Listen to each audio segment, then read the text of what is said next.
jonta sey en nana fay momi wondi jonta bo mbiɗo wondi be Fati Kippo. Fati Kippo miɗo sey ngam heɓugo ma an fu a laati go'oto ha waɗuɓe womarde nden bo garuɓe ha surga sumpo Pulaku FM ƴolaje hitande 2017 ɗume woni sewo ma? Assalamu alaikum jama'are nanoɓe FM Pulaku be lesdi Nigeria. Mi yetti on ko ɗuɗi simi seyi masin e yalɗirgo hande nder Adamawa e albarka surga sumpo Pulaku. To mi yetti Yusuf ko ɗuɗi e waɗugo mi yalɗira e nde mobre. Mi seyi masin e tawgo derɗiraɓe am e no ɓe ɓantiri fulfulde e Pulaku e ƴola.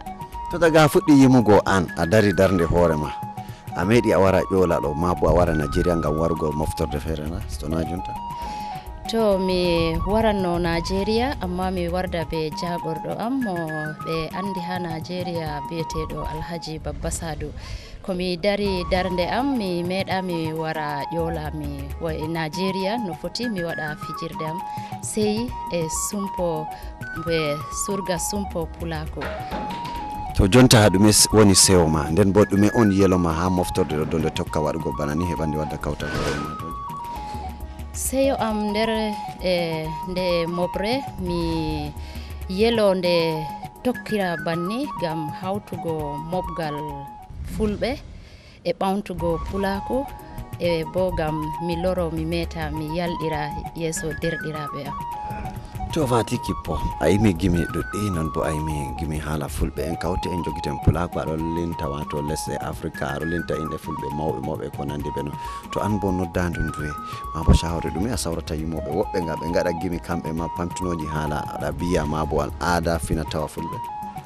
To mi famtinan yimoɓe ɓe mi andi ɓe ɗemgal fulfulde ta ɓe gejjita nder gimiji maɓɓe e yimugo haala al'ada amin gam ta ɗum majja. To jonta a wari lamarɗo nden bo yettore nde amarani kamɓe taskitiɓe lamarɗo al musamman kanko gadduɗo Pulaku FM ƴola laamiɗo fombina Dr Mouhamadou Barkino Aliou Moustapha baba tabitat Pulaku lesse duniyaru. To mi yettan mo Allah ɓanti daraja muɗum laamiɗo fombina e jogitago e Pulaku e fulfulde. Allah foɗumo balɗe, Allah yarumo yeeso, Allah ɓesdumo ɓesden no ɓesdoriɗen haala fulfulde e Pulaku meɗen. Mi yetti.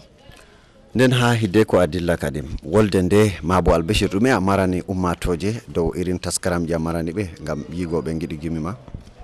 To mi waɗan ɓe albishir Fati Kippo wurtinino album seraɗo e Fati Kippo e taskanoɓe to ɗuuɗi nder lewru album wa biyetenga Durngol. Wata tamma wurtago kadi? Gatammi wurtago to ɗuuɗi dow lewru diga joni. To min gettima e yalɗirgo surga sumpo Pulaku FM nden bo miɗon gelo hitande warore ma taskarama tokkitina banani nden bo min giya on. To a yettama ko ɗuuɗi Allah hewtin en. Amin.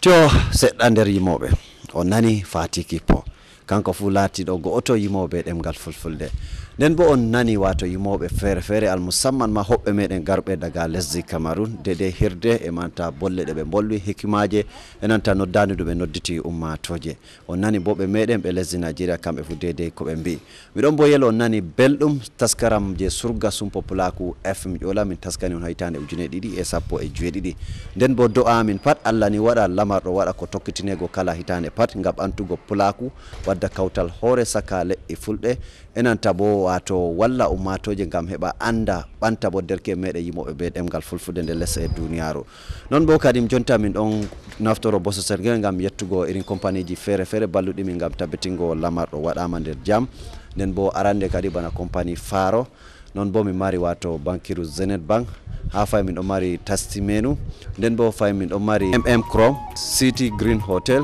non bo fay min ɗon mari wato Wetland Park and Garden awtade bo min ɗon mari Shagari Royal Guest House non bo fay min don getta ardibe fere ballube min gam tabbitingo lamar do wadama nder jam e de ende be fu mabbe ni mi fota min limtabe sembe wiya Allah hollu e mawri Allah bo wada taskaram do da wada ko tokkitinego kala hitande fu den bo min don getta kanko mo Allah banti daraja mako lamido fombina Dr Muhammadu Barkindo Ali Mustafa be hokkugo ummatoje bawal bawo enanta bo waddugo radio Pulaku FM ha yola gam dalila FM Pulaku hande bo Adama yola fuddi surga sumpo Pulaku FM yola je lesdi Nigeria med ay wadego Allah juttine balle Allah bo hokka en jam e de ende lesde duniyaaru no foti ministu bi Chak Buba wi atawn siwte jam